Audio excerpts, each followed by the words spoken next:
बीते दिन आप सबको जानकारी होगा कि एक व्यक्ति को पीट पीट के हत्या कर दिया गया, सिर्फ इसलिए कि वो मछली उनसे रंगदारी मांग रहे थे और वो उस पीड़ित परिवार से मिलने के लिए आए। ऐसे तो मेरा कार्यक्रम में एसपी साहब से मुलाकात भी करना था, लेकिन उनके कुछ कार्यक्रम पटना में लगने के कारण बात हुआ है और एक का गिरफ्तारी हुआ। और मैं चाहता हूँ कि जो लोग दोषी है सबका गिरफ्तारी हो और पीड़ित परिवार को न्याय मिले, और जो दोषी है, जो दबंग है, उसको सज़ा मिले।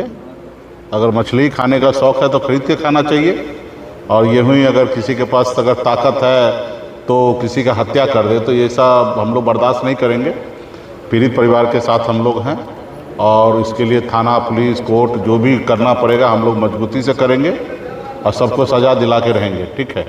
ताकि एक को सज़ा मिलेगा तब एक मैसेज जाएगा हर अन्य समाज में, हर जगह पे, कि किसी के साथ कोई गलत ना करे। और अगर इसको छोड़ देते हैं तो फिर भविष्य में ये ऐसा गलत काम करेगा, कोई और करेगा, तो हम लोग अभी बर्दाश्त करने वाले में से नहीं हैं। जो गलत करेगा, गुनहगार होगा, उसको सज़ा दिलाने का काम करेंगे। और इस पे हमारी पार्टी के नेतागण सभी लोग एक्टिव हैं। हम भी बीच में बाहर थे, उत्तर प्रदेश का कार्यक्रम चल रहा है, बिहार में तो कम रहना होता है, तो इसके लिए हम अभी थोड़ा लेट से आए। लेकिन इस केस के बारे में हमें पहले से जानकारी है, सब चीज़ हम लोग मॉनिटरिंग कर रहे हैं।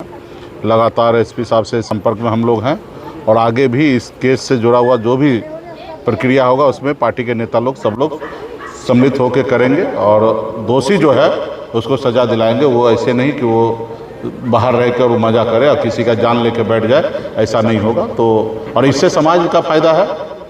आज निषाद परिवार में उन्होंने हत्या किया, दबंग कल किसी और को दूध मांगने के नाम पे मारेगा, कभी किसी को सब्जी मांगने के मारेगा, तो ये तो किसी का अधिकार में नहीं है ना।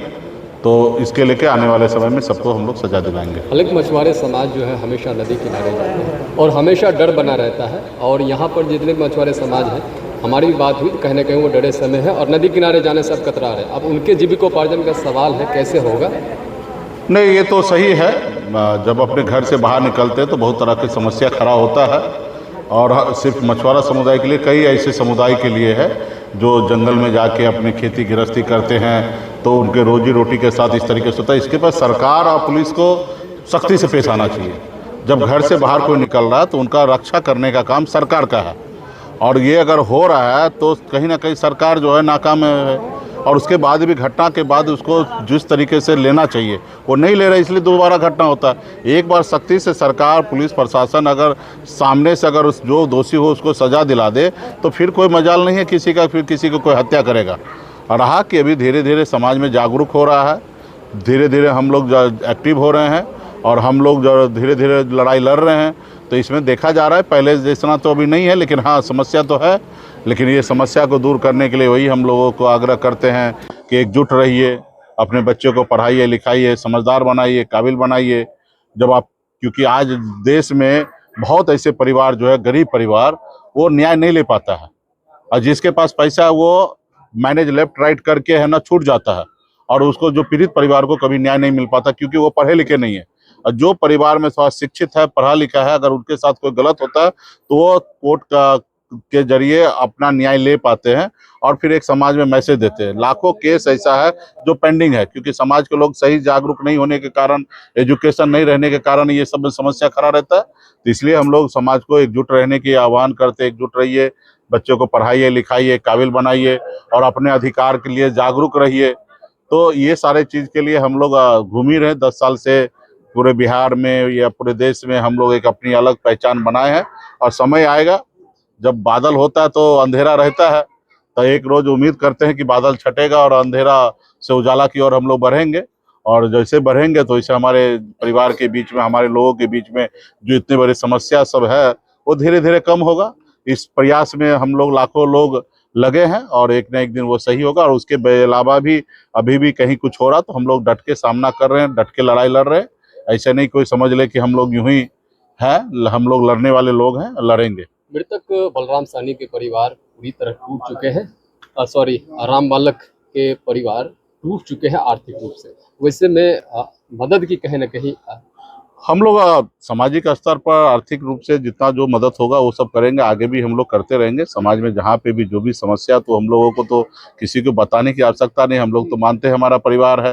रात के 12 बजे भी कोई आ जाए, उनको तबीयत खराब है, बुखार है या इलाज की आवश्यकता, उसमें इलाज कराएंगे। पढ़ने लिखने वाले को पढ़ाना लिखाना कैसे मदद करना वो करेंगे। शादी ब्याह से जुड़ा हुआ समस्या जहाँ पे भी पूरे राज्य में, देश में कहीं पे भी होता है तो हम लोग करते हैं, और समाज के सभी लोगों को करने की आवश्यकता है। और कभी भी एक लोगों के सर पे बोझ हो सकता है, लेकिन 10 आदमी उस बोझ को अगर उठा ले तो वो बोझ नहीं होता, वो हल्का हो जाता है। तो समाज में इस तरीके से हम लोग जागरूक कर रहे हैं कि किसी का भी समस्या हो, सब लोग मिलकर उस समस्या को दूर करें। धन्यवाद। खगड़िया एसपी साहब से मुलाकात या बातचीत अगर मौके बातचीत हुई वगैरह तो सब क्या हुआ है आश्वासन दिया? और बहुत ही पॉजिटिव है, और एसपी साहब को पूरा संज्ञान में है। और एसपी साहब स्वयं आज ब्रीफ किए कि एक का गिरफ्तारी हुआ, बाकी हम केस में लगे हैं और बहुत जल्दी इस बाकी लोगों को गिरफ्तार करेंगे। और उनके बातचीत से लगा कि वो बहुत ही गंभीर हैं, क्योंकि जनरली एक एक केस है ना, एसपी साहब को याद नहीं होते हैं, लेकिन ये केस उनको बहुत अच्छी तरीके से याद है। और मैं इससे उम्मीद करता हूं कि केस, जब एसपी साहब को ये केस याद है और कई राउंड हमने बातचीत किया, तो इससे हमें लगा कि एसपी साहब गंभीर है और वो काम करेंगे। ठीक है, बाकी तो पार्टी के नेता लोग सब लगे हुए हैं। ठीक।